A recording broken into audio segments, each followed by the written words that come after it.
Wel, bore da, prynhawn da, neu noswaith dda. Yn gyntaf, hwn.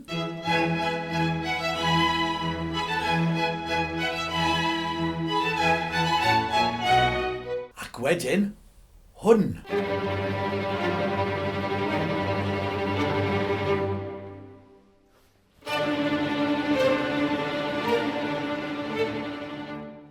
Dau ddarn enwog iawn gan ddyn oedd yn cael ei galw yn offeiriad gwallt coch.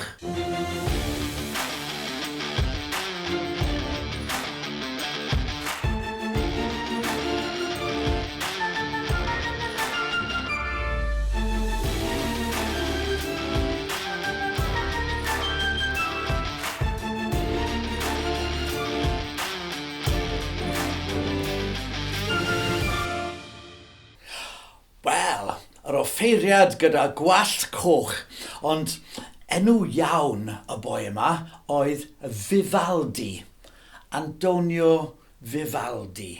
Ac roedd e'n ysgrifennu cerddoriaeth, roedd e'n gwneud cerddoriaeth lan, yr un sort of amser, a bach, a handel. Ti'n cofio bach a handel? Roedd e jyst tipyn bach yn henach na nhw. A cas ei eni yn Venice. Ti wedi clywed am Venice? Lle gyda lot o ddŵr yn rhedeg i lawr yn hytrach na cael strydoedd, maen nhw'n cael fel canals. A mae'r darn ti wedi clywed jyst nawr, wel mae'r ddau ddarn, maen nhw'n dod o concertos. Sgrifennodd Vivaldi loads a loads o concertos. Llawer ohonyn nhw, 500 ohonyn nhw, 500 concerto. Ti'n gwybod beth yw concerto? Mae concerto yn darn ar gyfer cerddorfa, just fel symffoni, ond gyda un awdydd hefyd. Mae un awdydd yn rhywun sydd yn chwarae wrth ei hunan. So, efallai rhywun sy'n chwarae ffidil, neu rhywun sy'n chwarae ffliwt, neu rhywbeth fel yna. So, mae concerto yn ddarn ar gyfer rhywun yn chwarae wrth ei hunan gyda cerddorfa. Felly, maen nhw'n cael ei galw violin concerto, neu flute concerto, neu rhywbeth fel yna. Ti'n cofio Haydn oedd yn ysgrifennu 104 o symphonies? Wel, mae hwn yn 500 o concertos. A mae 4 concerto, 4 o'r enw y tymhorau, the seasons, the 4 seasons oedd e'n galw fe. Un ar gyfer Gwanwen, un ar gyfer yr haf, un ar gyfer y hydref, a wedyn un ar gyfer y gaeaf. Ac mae pob un o'r concertos yma wedi cael ei rannu mewn i symudiadau, darnau llai. Felly, symudiadau. Gyda pob concerto mae 3 symudiad. Beth am wrando ar y 2 ddarn cyntaf unwaith eto?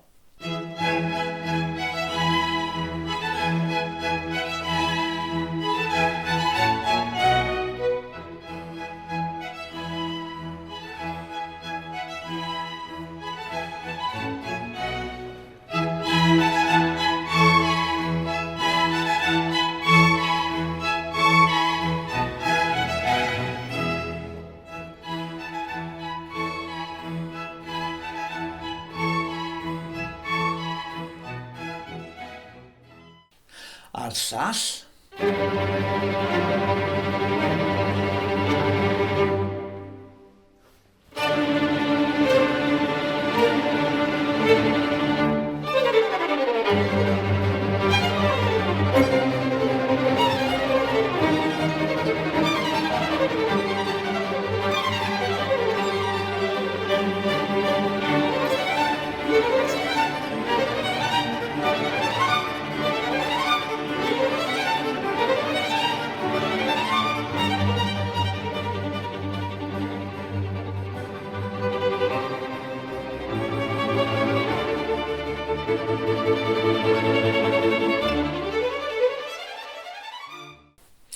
Hefyd, ysgrifennodd Vivaldi darnau ar gyfer côr.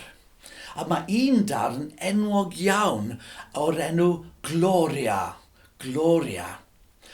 Ond roedd y darn yma ar goll am beth i 200 o flynyddau. Oedd hwnna'n digwydd yn aml iawn gyda pobl yn yr amser baroc. Ti'n cofio J.S. Bach, Johann Sebastian Bach, oedd e'n ysgrifennu darnau yn yr hen dyddiau? Ac oedd lot o ddarnau yna'n cael eu colli. Roedd y darn yma'n cael ei ysgrifennu 300 o flynyddau yn ôl, ond efallai bydd un yn troi lan flwyddyn nesaf. Roedd darn o Vivaldi wedi troi lan cwpl o flynyddau yn ôl.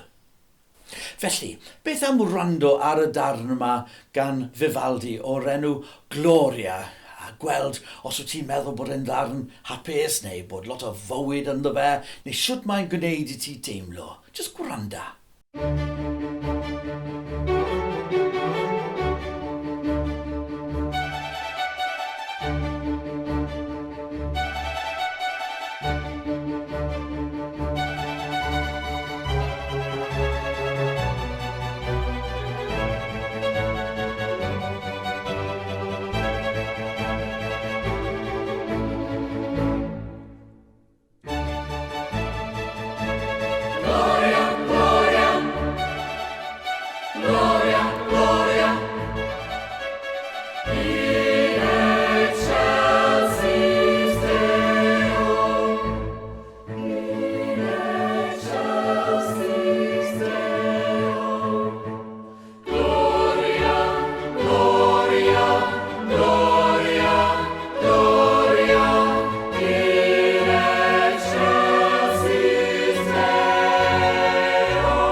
Reit, wel, na ddigon o'r ffeiriad gwallt coch.